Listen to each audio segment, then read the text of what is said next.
Bienvenue, le troisième jour de course sur le territoire belge.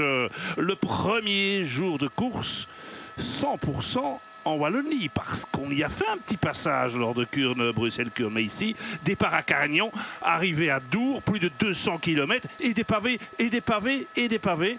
De quoi en donner presque une indigestion. Et voilà les 5 échappés du jour, ça fait un moment, de 5 équipes différentes. Vous avez les noms en surimpression. On a quand même un beau groupe qui est sorti. Ah oui, c'est pour ça que peut-être qu'on hésite. Il faudrait aller voir quelle est la composition de ce groupe. Ce groupe est donc composé de Vermeersch pour l'équipe Red Bull de Jordi Meeus, de Mathis Grisel pour l'équipe Lotto Intermarché, de Renard et de Page pour l'équipe Cofidis. Boulawat qui a un homme devant. Il ne faut pas l'oublier, Boulawat, il a quand même Vadic devant, on peut le dire. Oui. Lambrecht, jeune coureur belge de la formation Flanders. Le tandem Hagenes-Matteo chez Visma. Tvercek pour l'équipe Soudal Quickstep. Uens pour Groupama. Kopecky pour Unibet. Hannes pour la formation Arco de Kevin Van Melsen. Et Bruto Messo. Attention, c'est trop dur pour Gerben Thijssen ou c'est un problème technique? Non, c'est une crevaison. Ah, c'est un très mauvais endroit. Est-ce qu'on peut dire, au vu de cette image, que c'est fini pour Thijssen? Je crains que oui. Et ça voilà. roule devant. On est sur le secteur de Bellevue. Ça, c'est quand même de face une image digne de Paris-Roubaix. Oui, tout à fait. Et Matteo a pris un avantage et Grisel est en train d'essayer de revenir sur lui. Voilà. En tout cas, chapeau à ce jeune coureur italien. Grisel tente de boucher le trou tout seul. Le reste des coureurs échappés sont là, mais tout le monde est dans un mouchoir. Je crois que Bruto Messo est distancé. Et c'est Alpecin qui roule. Derrière, ça s'est regroupé. Van Aert qui décidément n'a pratiquement pas quitté Grinière depuis le début de la course. Et là quand même, ah ça c'est du Van Aert pur jus là.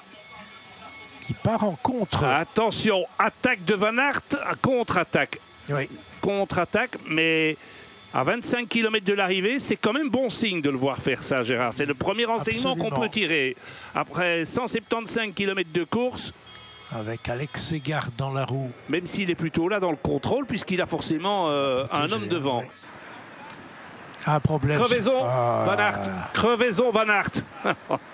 Ça, c'est invraisemblable. Je ne sais plus quoi dire, Gérard. Non. Je ne sais plus quoi dire à propos de Van Aert. Alors, il change de vélo. C'est pas son vélo. Il est reparti. OK. Il faut retrouver le bon développement. Et en plus, il y a un problème. Regardez, il y a un problème. Il va devoir s'arrêter une deuxième fois. C'est définitivement fini.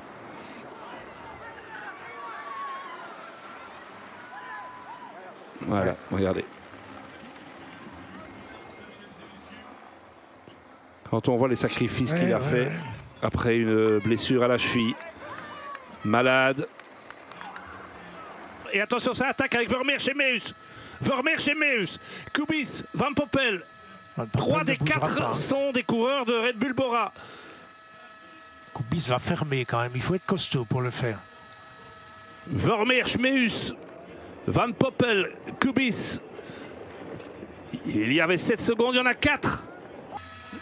Et bientôt le dernier virage aux 250 mètres, tout reste possible. Hagenes. On emmène Govekar. Biermans. Govekar, Rex est un petit peu plus loin, Meeus est très bien placé. Meeus, et voilà Hagenes qui il lui a manqué 200 mètres.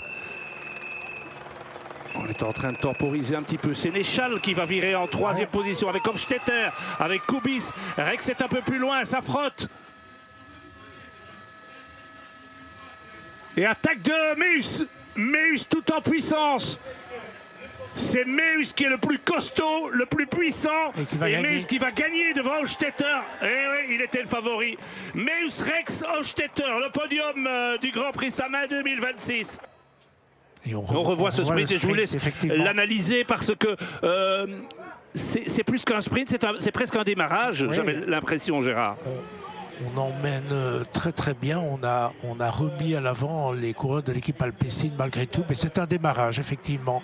Et à cette accélération-là, personne ne peut répondre. On voit Hofstetter, on voit Kubiš, mais qui est un peu coincé dans ce qu'il fait.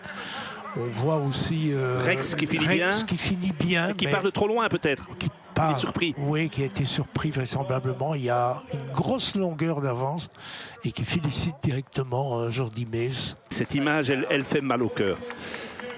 Elle fait mal au cœur parce que il n'a de nouveau pas pu disputer sa chance. Il est incroyablement populaire ici.